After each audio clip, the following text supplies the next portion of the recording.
Kuseyiyona imfene emnyama la imfene bayihlinze yahleka. uDr Bulldozer. Namhlanje bengisakhuluma deep ngalezi zinto kade ngiyikhuluma esikhathini esidlulile. Njengamanje ngibengisela kulento yamadoda, lento engihlezi ke ngikhuluma ngayo nalento abantu abaningi othola ukuthi inokubadida ukuthi isebenza kanjani. Masikhuluma ngamadoda sikhuluma ngomuthi. Ukuthi uzofika esigodlweni ngifike ngikuhlabe ngereza ngikuphalazisa ngugeze cha. Angugezi awuphalazi angugqabi. Lana sikhuluma ngento ephathekayo, into ekhulumayo okumele sifike ngikuxhumanise nayo ukhulume nayo nivumelane futhi ukuthi ayikuvumeli ngaleso sikhathi kumele ukuthi ngikukhulule mhlawumbe ubuye sobuya ngesinye isikhathi ngelinye ilanga. Lento lena ke sikhuluma ngento ephilayo, ngento eyimimoya, ngento okubiza ukuthi ngempela ube ne-understanding yayo. Awukwazi ukuthi ke uzothi wena ungifonele efonini uthi wena ufuna amadoda abe ngawakho ngoba into engeke iziyenzeke leyo. Sizathu sokuthi ingenzeki leyo nto leyo ukuthi i-operation yawo nendawo osuku kuyo wena akuyivumeli ukuthi ingakwazi ukuphila isikhathi eside kuleyo ndawo leyo. Yinto eba nendawo yayo ebuya izosethwa ngendlela yakhona. Nakhona ingasethwa yimi isethwe yilezi zinto ezifanele leza lephasi. So mangabe uzoyithatha ke lento ebizwa ngamadoda yinto yesikhashanyana leyo nto leyo. Okumele ukuthi uyithathe ihambe yolungisa lesa simo, mayiqeda ukusilungisa lesa simo, into yokuqala oyenzayo simo mase silungile ukuthi uthathe kuqala lamadoda wabuyise bese ke uyaqhubeka nempilo. Lana ngamadoda ehlukene kabili, yila madoda omoya, amadoda underground, angaphansi komhlaba. Kunalamadoda lawa aphakamisayo, lawa aqubulayo. Kubese bana nalamadoda lawa othola ukuthi ayakudestroya, ayakuqindezela. Sizathu sokuthi ngithi ngabantu abaningi bazodideka ukuthi umkhulu unento yokuphakamisa kodwa futhi unento yokuqindezela kanjani.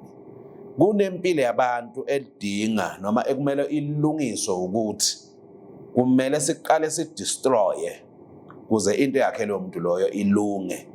Noma ngeke ngize ngande kakhulu ke ngaleyo nto leyo la ku TV ngokuthi mhlambe sidestroya kanjani. Yinto engakuchazela yona sengikuchazela eceleni mhlambe noma sewufikile esigodlweni sesiyikhuluma leyo nto leyo ukuthi iyenzeka kanjani.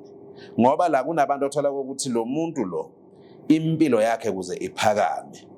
Kunabantu abeme kabi endleleni yalo muntu and ayikho enye indlela esingenza ngayo.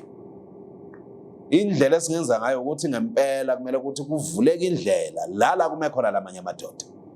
Manje indaba ejulileke leyo engeke ngikwazi ukuthi ngande kakhulu ngayo la escreenini.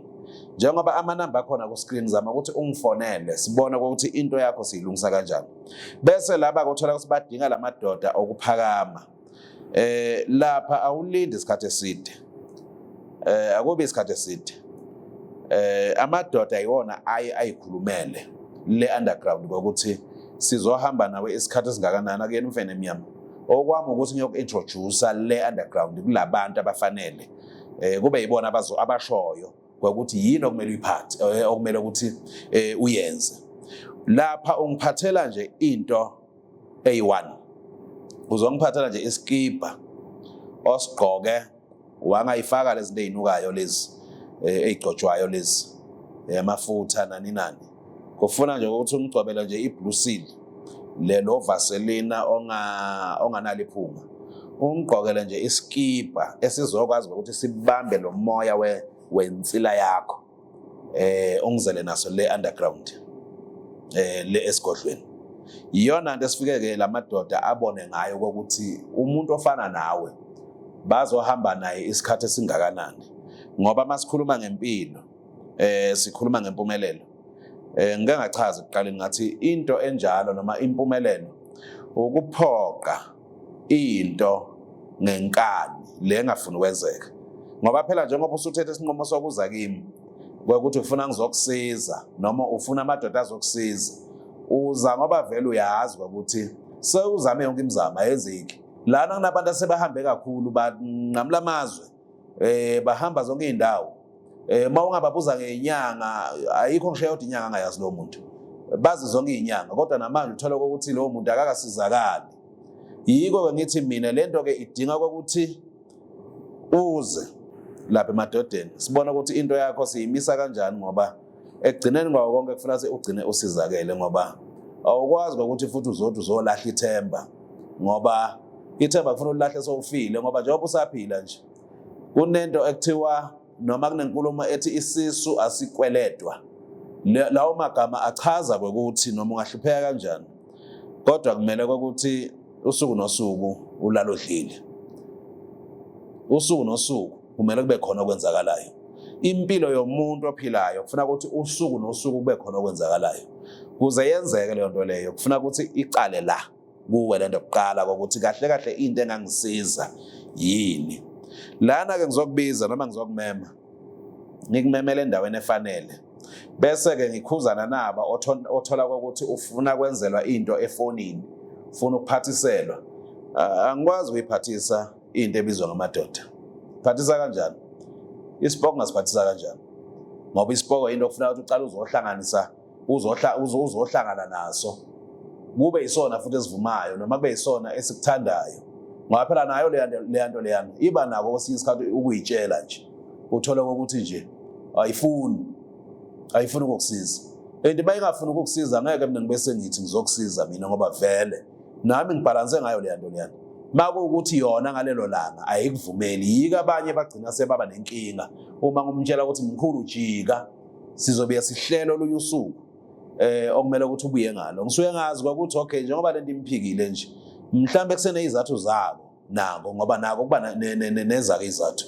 Lapho uyothola ukuthi kwesinye isikhathi isigodlo mhlambe ngizosivala for 2 weeks, ngisivaliswa ukuthi mhlambe nako le phasi kusenezinto zabo nako okuzenzayo, mhlambe nako kusenza imithandazo yabo, mhlambe nako kusenza into zabo okumele kuzenze kuze kube kahle.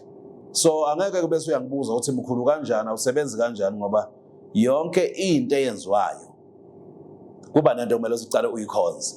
Nako njengoba kusuke kwenza into okuyikhonzayo, namazayoni kuze avuke umoya, kufuna baqale bashaya isiguqu kuze kufike la khona sekuthiwa-ke umoya uyaphakama.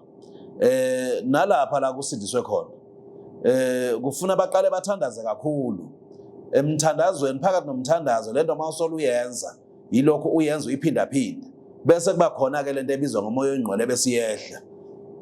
Ngesho welandelayo ngizoyikhuluma kabanzi lento ngokuthi kahle kahle iyini lento le.